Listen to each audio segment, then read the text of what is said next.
Assalamualaikum, saya Ratnantika. Untuk Gmaters jangan lupa subscribe, like, dan komen di channel YouTube Gmat. Dan pokoknya share di sosmed kalian semuanya ya. Salam Gmaters, salam satu misteri.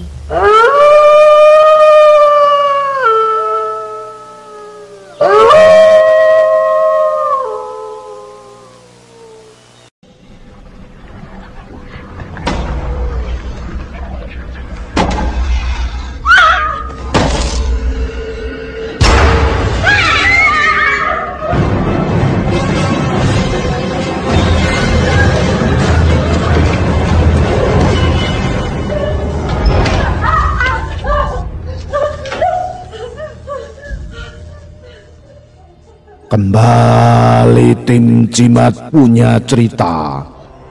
Ini adalah cerita nyata dengan judul Petani Jagal dari Banyuwangi.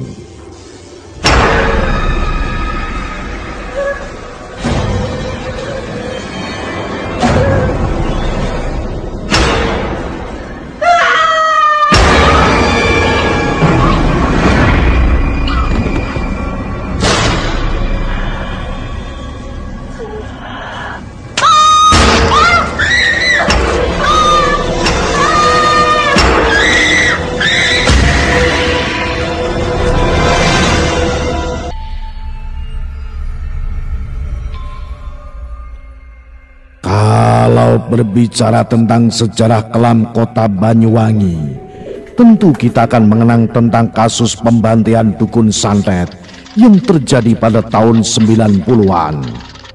Kisah yang kemudian berkembang menjadi sebuah urban legend ninja yang membunuh para kiai dan ustadz yang pernah bikin heboh Jawa Timur. Namun yang akan saya bahas ini bukan itu, tapi sebuah kasus lainnya yang tak kalah mengerikan dan menggegerkan masyarakat pada zamannya. Inilah kisah Wirjo, si petani gila yang sempat menghantui desa Banjarsari, Banyuwangi.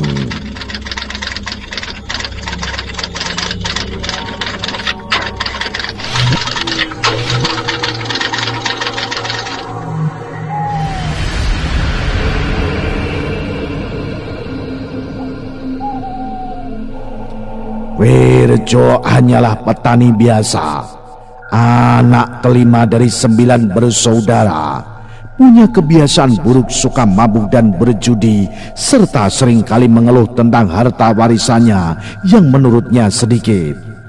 Wirjo juga seorang yang temperamen dan seringkali memukuli istrinya. Sehari sebelum membantai banyak orang, Wirjo terlebih dulu terlibat pertengkaran dengan istrinya. Entah apa yang merasukinya kala itu sehingga ia begitu marah dan kesetanan. Awal mulanya ialah ketika Wirjo yang saat itu sedang menuntun sapinya ke sawah, sementara saat itu istrinya sedang mencangkul. Wirjo meminta istrinya minggir dulu, sapi mau lewat. Cuma istri berkilah kalau masih ada ruang dan dia tak menghalangi jalan. Wirjo seketika naik pitam mendengar jawaban istrinya. Wirjo yang saat itu memegang pecut dengan segera mencabuk istrinya berkali-kali. Tak tahan menerimanya, istrinya melarikan diri ke rumah orang tuanya di desa lain.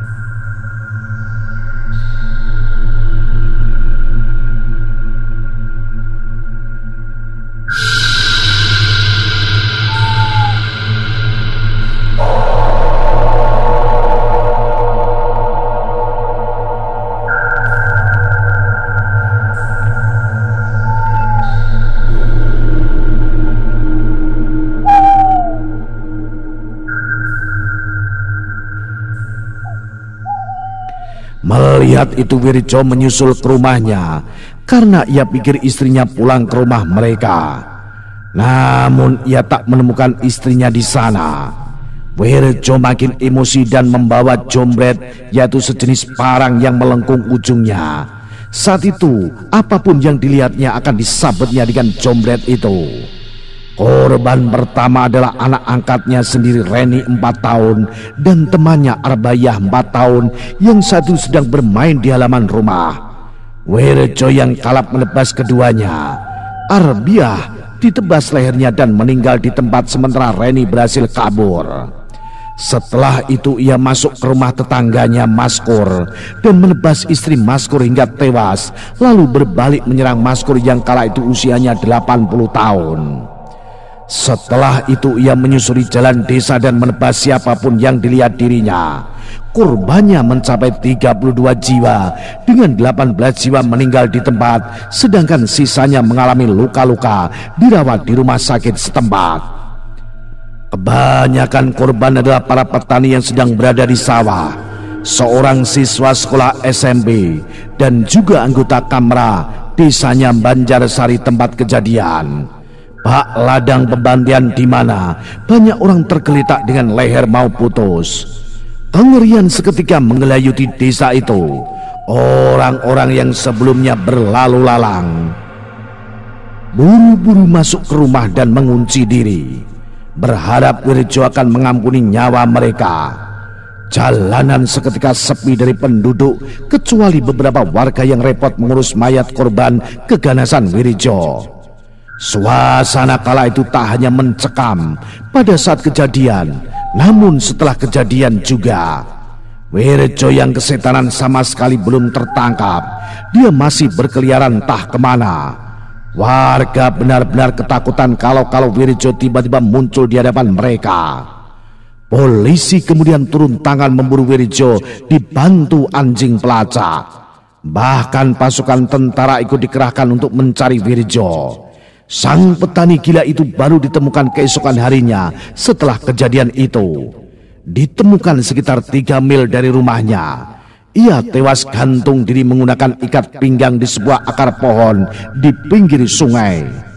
Mendengar bahwa Wirjo telah tewas, warga akhirnya bisa bernafas lega. Menurut mereka, Wirjo dikenal punya ilmu kebal dan katanya ia tak akan mati dengan mudah. Pada saat kejadian sebenarnya ia mendapat perlawanan dari korbannya, namun sedikit pun ia tak mengalami luka-luka.